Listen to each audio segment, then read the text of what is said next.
well, first of all, Sebastian, thank you for coming to Houston. You're amazing. And I think everybody, I speak for everyone, we've just all had the best experience with you at this convention. You're just so giving to your fans, you're so generous, and everybody really appreciates it, right guys? The thing that I would boldly suggest to you guys is to enjoy the moment, be in the moment, and let your phones and your cameras and the videos go for the next 40 minutes, and just really, this moment is for you guys. So we have 40 minutes? We got 40 minutes!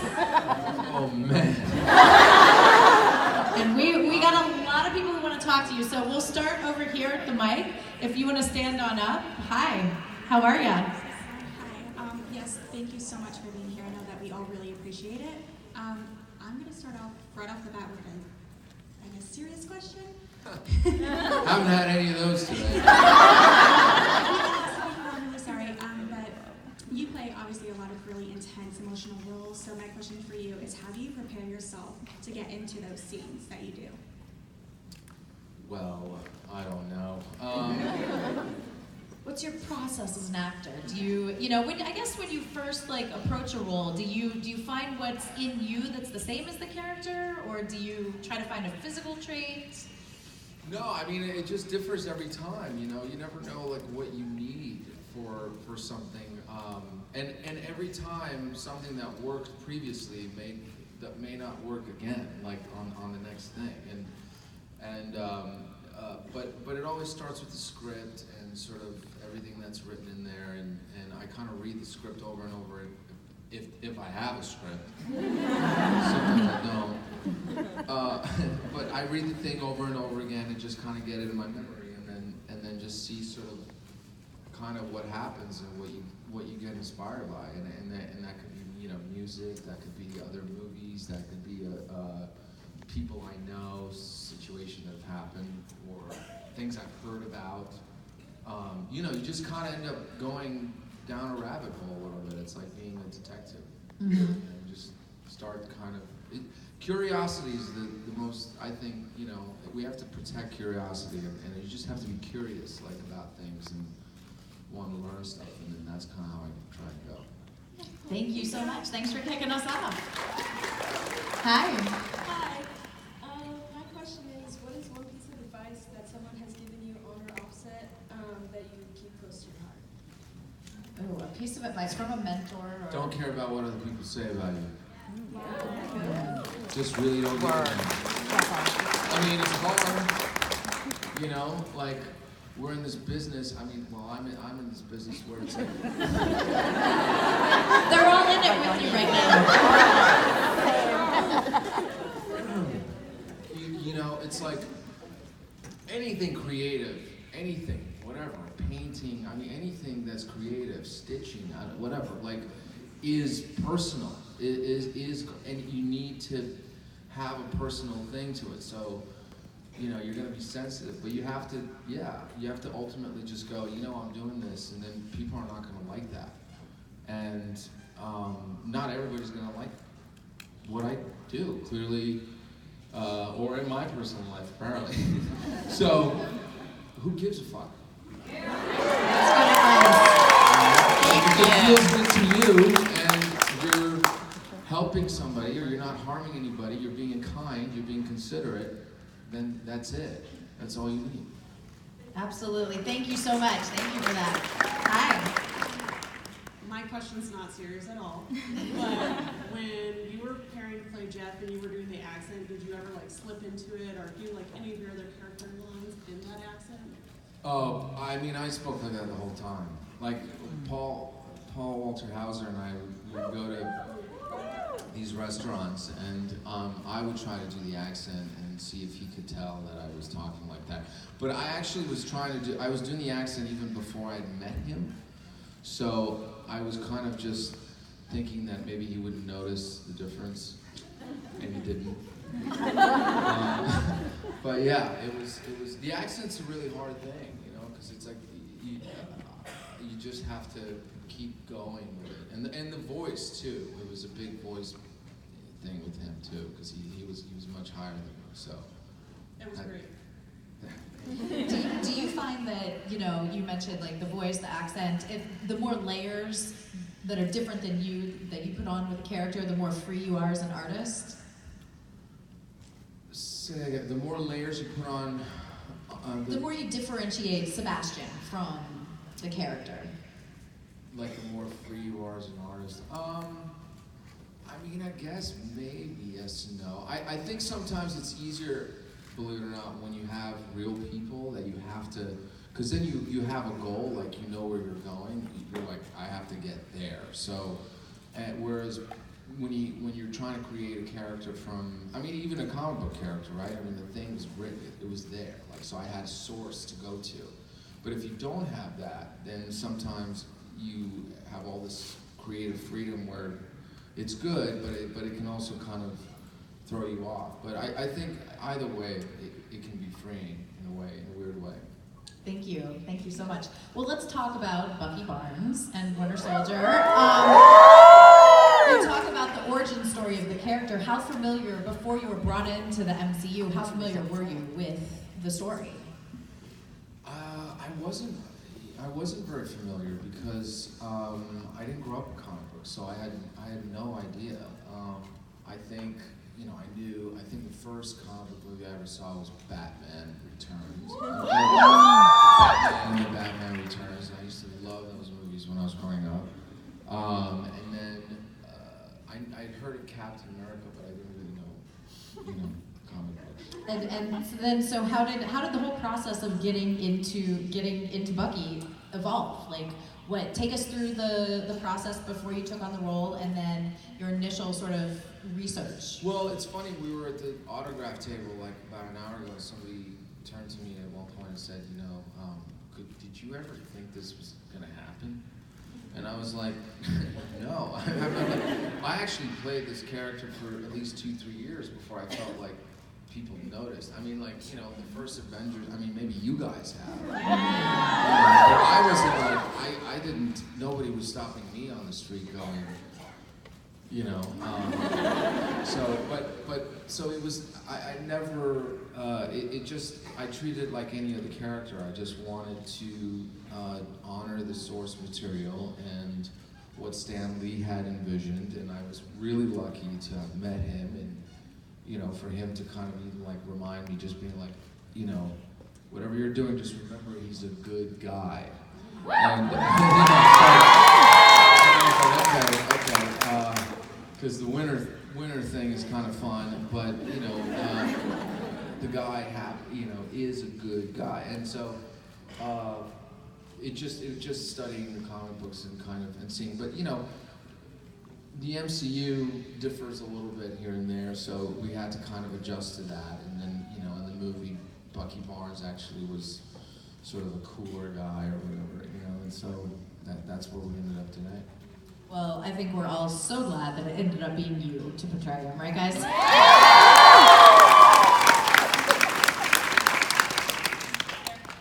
to write this down.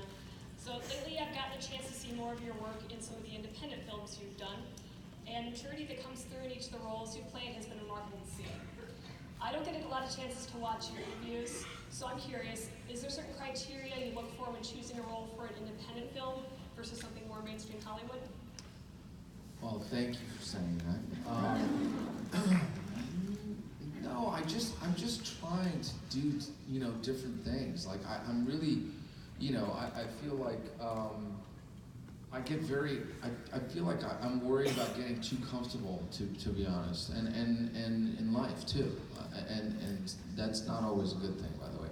But I think when you're working on something, I fear getting too comfortable. So I try to look for things that kind of challenge me a little bit and push me, make and are scary, tell me to step up. And usually what helps me is finding other actors and people that are better than me,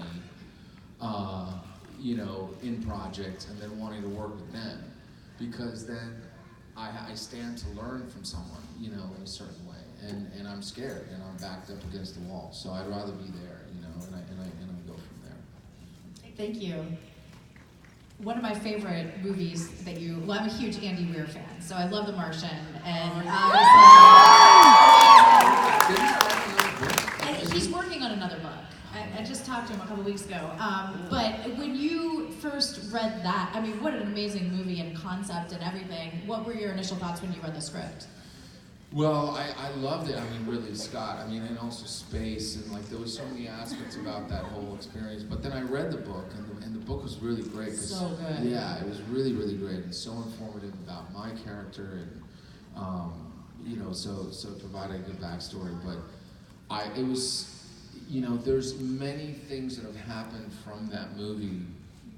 You know, friendships I've developed, other work that's come to me because of that movie. You know, so it's sort of it holds a special place in my heart, you know, in a way. Like, Well, it was awesome, and I loved you in it. thank you. Hi, I know you have a question right here. Yes? I just started college, and I'm majoring in animation, so I was wondering what kind of majors might some of your characters also if they were going to college? What kind of she said, what kind of majors would some of my characters pursue if they were going to college? Just an easy little question, just to throw that out there. Let's just remember the characters that I've played. Whether college really would be the thing they'd be worried about first. Oh. You think that guy went to college? You know, I could see him like at a prep school or something, and then like somehow, you know, his father was paying for it. I mean, you know, he'd be in the college admissions scale. Oh dear God. We need to stop reality from looking like a movie. Okay. Independence Day is about to happen. Well, look. So yeah, not him. But What's your major? yeah, what is education? Right? Are you excited? I'm really excited. I'm looking into doing high school sign language. Wow, that's cool. High school sign language. Well, I think it's very noble and heroic that you're going to college. And you're pursuing something that's going to help other people. So, congratulations to you. Yes, congratulations and good luck with your career, your college career and onwards. Hi. Hi, so I'm a senior in college and I've fallen in love with different aspects of my major. So I was wondering if you were in college, if acting was all you wanted to do, and if... I was responding to what you were saying. Oh, okay. And then if that's not all that you fell in love with, how did you decide on acting? Well, I did. So I went to Rutgers, and then Rutgers. Yeah, I love that experience. I went to Mason Gross, which is an acting program at Rutgers, and then so I did know about acting there. But I'll say this: like looking back now, you know, I had all these other great classes and sort of like English and psychology and all these other things that were prerequisite that I had to take. And you know, I mean, when you're 20, 21, like at least like when I was 20, 21, I didn't care about any of that. All I cared about was just the acting or whatever. And now, if I got a chance to go back to college now, I'd be like, oh my God, this is amazing. I get to read all these things. I get to learn about all this stuff. Like, and I feel like you only realize that later on in life, you know? So while you're still there, like, you know, take advantage of that is what I would say. So soak in the moment. Yeah, it's gone like that. Yeah, just it's such a finished. short period of time. Good luck to you as well. Thank you. Thank you. Hi. Sorry, my legs. Okay, hi. I think this has probably been addressed in bits and pieces before, but I just had to ask. The ending of Endgame was extremely devastating for me emotionally. I was wondering how you thought you felt during those last few moments of Endgame last time. Let's just talk about that scene for starters. What an iconic While you were scene. talking about Robert Downey Jr. Dot. They made a Can't say that. They made a real push not to. Iron Man is finished.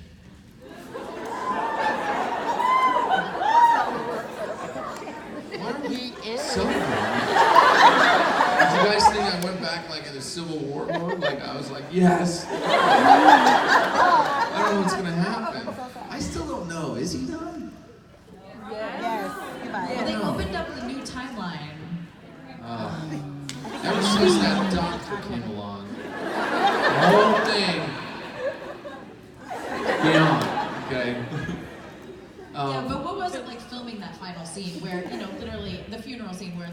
every member, it seemed like, of the MCU just standing there.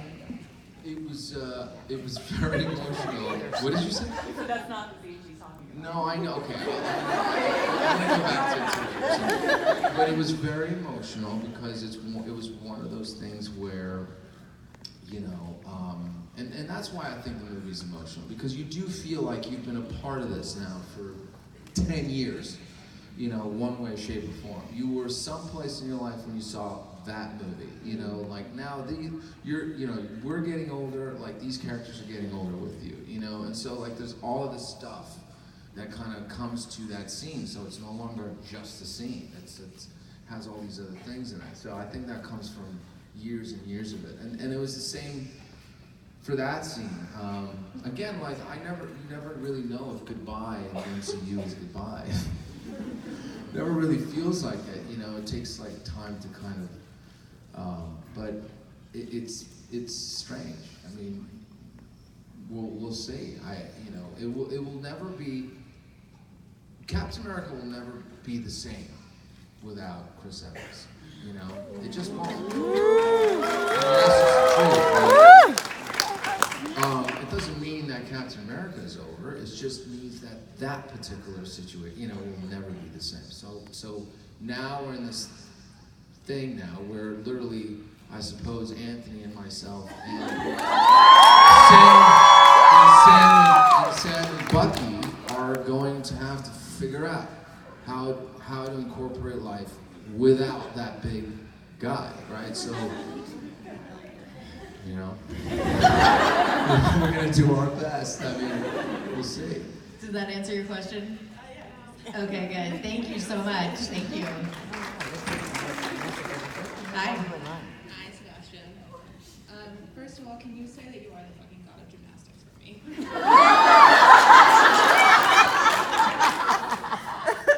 I am the fucking god of gymnastics. It's a line to be proud of. Are you happy now? So now that the whole 10 years of the MCU are over, what's one thing that you learned about yourself, and then one piece of advice you can give to the new actors? The new actors coming into the MCU, Yeah. or okay, yeah. What have I learned about myself? I mean, I would say, looking back, you know, I would have probably told myself to just kind of not worry so much, because there was a plan and there was a bigger plan, and then that's the same thing for the other actors. Like it's like, you know, we're very, very lucky to be doing these movies, and you know, you can do your job as best as you can. That's all you're responsible for. You know, that's all I can do. Is just honor this character, honor what's on the paper. You know, it's work that precedes me in a way. So come in there, do the best you can, and then just trust the process, and everybody else around you is working just as hard or even harder to try and make these movies as best as they can be. You know, and I'm gonna say something right now, because you know what, I was sorry, but you know, I was thinking about it. You know, apparently Francis Ford Coppola, who's one of the greatest filmmakers of our time, okay, who will forever, apparently just went on and said something about these movies. Have you looked at your phones? Yes. Have them in your hands? And he said something like, you know, these movies don't add anything, or, you know, I'm paraphrasing, so forgive me, but anyways, something along the lines of like, cinema always has to inspire and da-da-da-da-da. And I was like, you know, he's one of my heroes, and I was listening to him, and I was like, how do I, you know, and meanwhile, I've just spent the day with all of you, just people coming up to me going like, thank you so much for this character, thank you so much, this movie helped me out so much, this movie inspired me, now I feel better, now I feel less alone, now I feel like, so how can you say these movies are not helping me? You know what I mean? It's something that becomes because I had a first account of it all day long. So anyway, they're just people hard at work to try to always make that happen, you know, for you. So that's what Thank you. I mean, the great thing about the whole Marvel Cinematic Universe is the suspension of disbelief. You can go in and you can lose yourself in the story, and the characters, because they're told on this, you know, supernatural backdrop, you can relate almost more to them than a Coppola movie. Well, look, hold on. I mean, I still think I'm in The Godfather, okay? but if you think about it, it's more. This is more relatable than The Godfather to many people. Well, look, it's different. The point is, all movies are contributing to something, you know, and I think it's more about that awareness. I mean, again, in my humble point of view, but what do I know, you know? But anyway, so whatever helps somebody, I'm for it. I don't care if it's on a small screen, on an iPhone. I don't care if a genius is behind it, or a company, or whatever. Whatever helps somebody, I'm for it. Absolutely. So, I'm obviously never working with Francis Ford Coppola. So my question is, you have participated in many movies recently, like Innings Beginning, 355, and the movie Blade.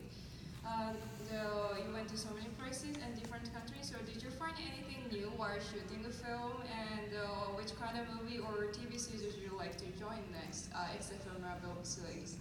Wait, which film? The recent one?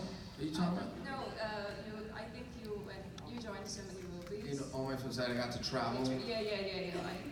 And what that experience was like? I'm sorry. Oh, what place did I love? Oh God, I mean, I don't know. I mean, I felt, you know, Paris is pretty great. That's an interesting one. I mean, London's a great city. I don't know. I mean, you know, Beijing was great. I want to go to Japan badly. I mean, I have Brazil. I mean, I wasn't shooting there, but I got to go there. That was an unbelievable city. So it's kind of a, you know, Montreal. I'll always love Montreal. Big soft spot. My first movie ever was there. It's a classic. And then the second part of your question is, if you could just pick a type of project you'd like to be involved with next, what would that look like? You know, I'd love to try my hand at, which is kind of what I've been kind of getting involved with a little bit more. We'll see, you know, knock on wood, hopefully in a year or something I'll be up here being able to talk about it, but is, you know, getting behind developing certain stories and projects, you know, from the start, not just coming in as an actor, but also like, you know, I think at this point, using anybody, I know writers or directors or producers to try to develop things and make them, you know, come to life. And that process, I feel like, is very interesting to me, because then you have more responsibility in telling that story. And so I'm trying to go that route. Thank you so much. Thank you so much. Thank you. Hi. So I know a couple months ago you came to Alabama to film The Devil of All Time. And I was wondering if you could give us any details on that, or just what the filming was like for that. I love, Antonio Campos is the director of that movie, and he was one of my favorite people to work with, and he's supremely talented. I mean, like, have you guys seen that pilot for The Sinner? Yes. Yeah, I didn't really sleep for like a week after that. But anyway, he's got some other interesting, amazing movies. You guys should definitely look him up. And but I loved working with him, and we got to shoot it on film, which was really interesting and it looks incredible, and from what I've seen. And then yeah, it's just one of those movies that really has really crazy characters, and everybody got to go to another place, and as did I, and I was really lucky to be a part of that. Thank you. Thank you. Hi. Hi. I just want to say thank you for me and many of these people here. Like, all my life I've been told that I need to change who I am, but you helped me realize that I don't have to change who I am to love who I am. And I just thank you. And then, I just want to know how it feels to know that you've had that kind of impact on so many people's lives.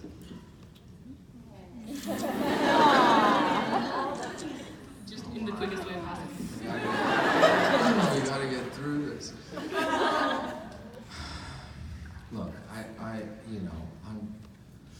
I'm extremely grateful, and thank you for saying that. I mean, I'm just another dude, trying to do the best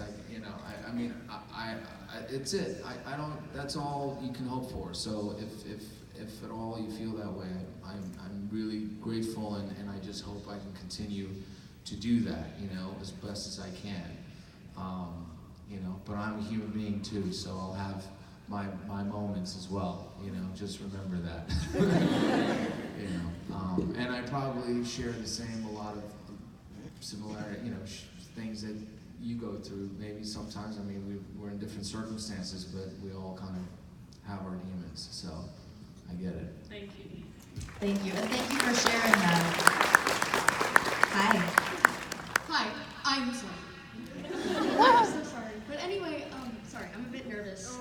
Don't be nervous. This is the first time I've really felt comfortable enough to do something like this. That's good. So thank you for that. And this is a early birthday present for my 16th. And Happy birthday. Thank you. So I have a quick thing. So I was wondering, I was contacted by someone who was asking if you could, I guess their friend was going through a difficult time, and they wondering if you could say something nice for them. The friend's name is RC. And also, my question is, what's your favorite dessert? Because I figured a lot of things have been really serious, so why not lighten it up a bit? Well, what's his favorite dessert? Let's start there. I just like everything chocolate. Chocolate and everything peanut butter. Peanut butter. Sometimes I take chocolate bars and I'll break them into pieces and just dump them in a peanut butter jar. Turn my television, I'll just eat it. Sometimes I eat the whole jars. Were you a fan of the chocolate fountains when those were popular? Remember those? They're fantastic. Yeah. I think we should bring those back. And as far as your friend, you can see him downstairs and talk to him there about that. Thank you. Well, whatever it is, I'm sorry to hear that, and I hope they're okay. Thank you. Hi. Hi. I don't have a question, but I just wanted to say thank you, Sebastian. Last year, I struggled with depression a lot and anxiety, and last year was a really, really rough time for me, and I really didn't think I was going to make it through it, but thanks to you and your supportiveness, I was able to overcome it, and I'm okay now. Thank you so much.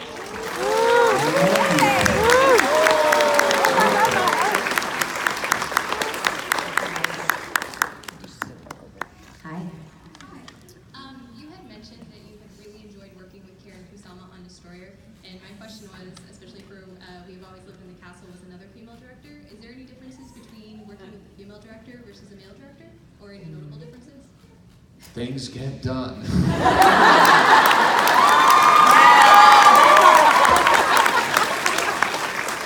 no ego.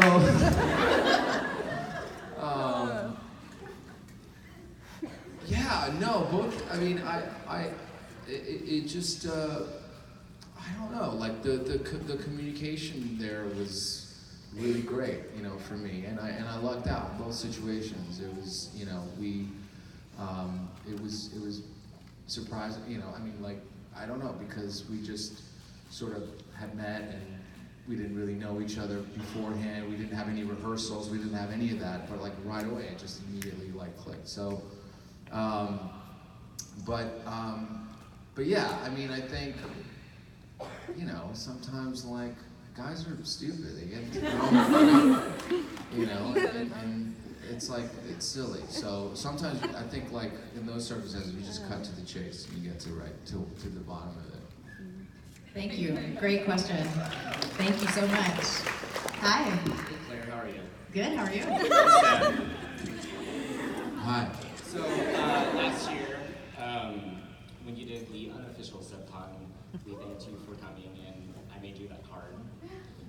This year, I got with Sarah and John, and we got you another one. Okay. So this was gonna be for you. Thank you, man. Thank you for everybody that came out. I think that was like a 3-week notice or something. Yeah, it was. This is awesome. Fandemic Tour 2019. Welcome back, Subcon.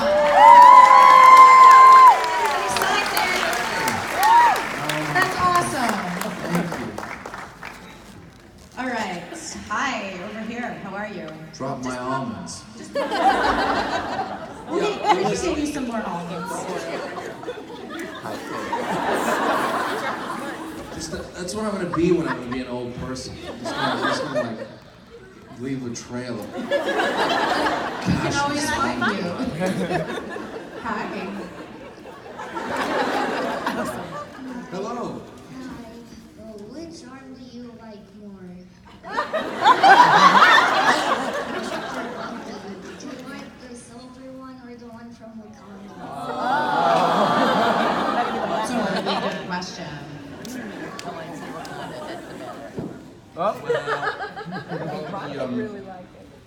Well, the one from Wakanda has a couple more features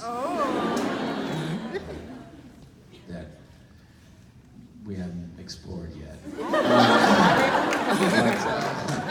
So I think I like that one. But I'm very, I miss the old star. Yeah, I did. There was something about that. Maybe I'll have to get it back. Thank you so much. Are you having a good time this weekend? Good. I'm glad to hear it. Hi. Hi. I'm getting a Bachelor of Fine Arts in theater, and one of my top colleges is Rutgers because of the year abroad in London and the fact that they teach mainly the Meisner method. And I was wondering what your experience was like. Saw that Meisner acting book. Oh yeah, I was doing my homework. So you're considering Rutgers, or okay, and Meisner, and you want to know how it was, or yeah, just what your experience was like. Was it a good fit? Like what? He wanted to call out his college. No, I loved Rutgers, and I loved Mason Gross. It was incredible, and one of the reasons why it was so important was that year abroad, because I think when I came in, I was very young, and I wanted to get everything right, and that's my only advice with any acting technique or any book you read.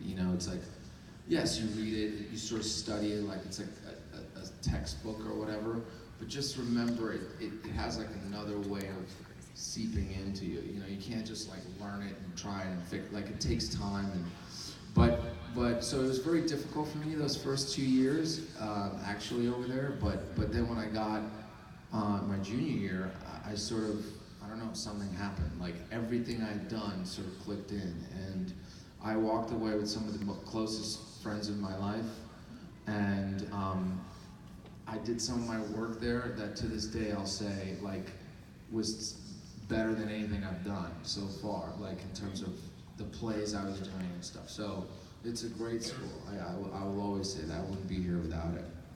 Thank you, and good luck to you. And we have time for just a couple more questions, and right before we get over here to Spider-Man, I loved you on Once Upon a Time. And you had 6 episodes, but you were so amazing. So tell me a little bit about how you created that character. That was, well, it was like the first episode itself was incredible because he was the whole episode. I mean, he had the backstory, you learned everything about him, so it was like a full movie. It felt like I could, I could jump in. The full arc, yeah. Yeah, it had a full arc, and it was great. And then we went back a little bit to sort of explore him like slightly, and it was interesting because there were times where it felt like potentially you could keep going further with that character, but there was, he also had like kind of like a finality to him in a weird way, but I enjoyed it. I loved it. You were so good, so I Thank just you. wanted to say that before we finished. Hi. Hi. So earlier in your career, you played two like super iconic gay roles, TJ Hammond and Jack Benjamin. And I'm just wondering what your favorite parts of playing those characters were, and which one you like better. If you have to. Oh. TJ. Nobody ever asks about Jack. It's really sad. But it's good that you did. Yeah, you know, he deserves some love too. I mean, look, they're both very different, and you know, to me they were different. You know, in the sense that they, I think they wanted different things. You know, in life for themselves. I mean, they were both gay, but like they, in terms of, you know, one was wanting power, wanting, you know, he was driven by different things, and then I think TJ just wanted love, you know, and just wanted to be loved, and we all wanted to be loved. I mean, you know, and so I don't know. I liked different things about them. I liked that there was a sensitivity to the TJ character that I loved, sort of in a way, you know, and I felt for him, you know, I sort of connected that way with him because I feel like I'm very sensitive, and sometimes, like, you know, it's good. I would rather be sensitive than not, you know. You want to feel rather than not feel, you know. Don't get numb. Don't numb yourself. I mean, like, go through the feelings, you know. But like, he was trying to figure out a way. He didn't have a support system, so he didn't have anybody to hear him out. So he was. But I think both of those characters, had we had another season, you would have seen, you know, that they were on their way towards something, you know, and more of an ownership of who they were, you know, and that I wanted to see, which unfortunately we didn't get to see, you know. We all know TJ is married now, and you know. And thriving. Thank you. That was a great question. Thank you for that. Yes, hi. Hi. Hello. I got two questions. One of them is for my friend in Argentina and stuff, and she wanted to know anything around in that corner. If you've gotten by. I'd love to go to Argentina. I haven't, you know, been there ever. I mean, there it is. It looks like I'm leaving tonight. What's your second question? Do you keep your stuff by any chance? Like props and wardrobe? No, like personal stuff we give you. Oh, I'm sure you have a collection. I have things like the books and things that I take, you know, like. Binder and the stuffed animals I gave you. But it's tough to travel with everything, and anything like sort of like stuffed that, you know, I haven't, you know, that I've been given, I usually will end up maybe with kids and other situations. But you know, but look, I mean, you guys are always you go out of your ways. Beyond, like, you don't have to. You know, I mean, I always appreciate it so much, but it's like, you know, I do travel all the time, so. Thank you so much. And our last question over here. Hi. Okay. My name is Natalie, and my question's from like the movie Endgame. You've always seen it, right? You all seen it? You're good. At the end of Endgame, Steve leaves with the Infinity Stones of Returns. If it were the other way around, what would you want to tell Steve as a goodbye, and also where would you want to go? If it was the other way around, and Steve wasn't going, but I was going? Yeah. Oh, depressing. Yeah, I mean, True.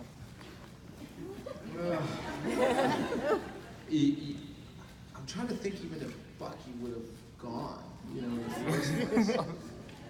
There kind of wasn't time for In a goodbyes. weird way. Well, technically the goodbye was happening in a different scene you didn't see.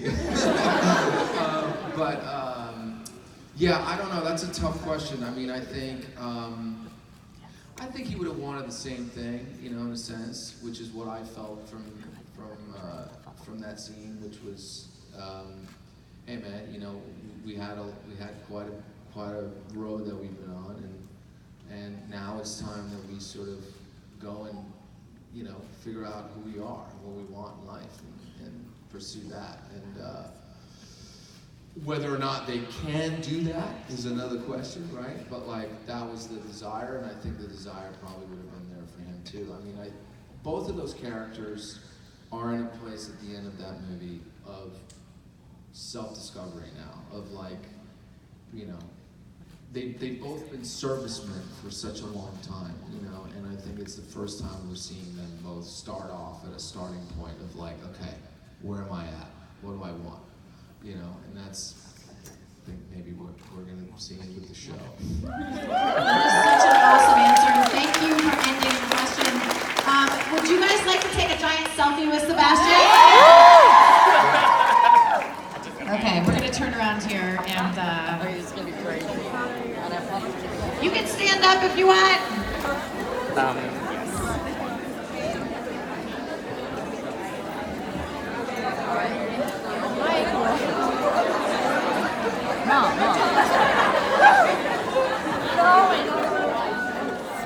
Okay, guys, we gotta make it quick because he's super busy, so stand up, stand up.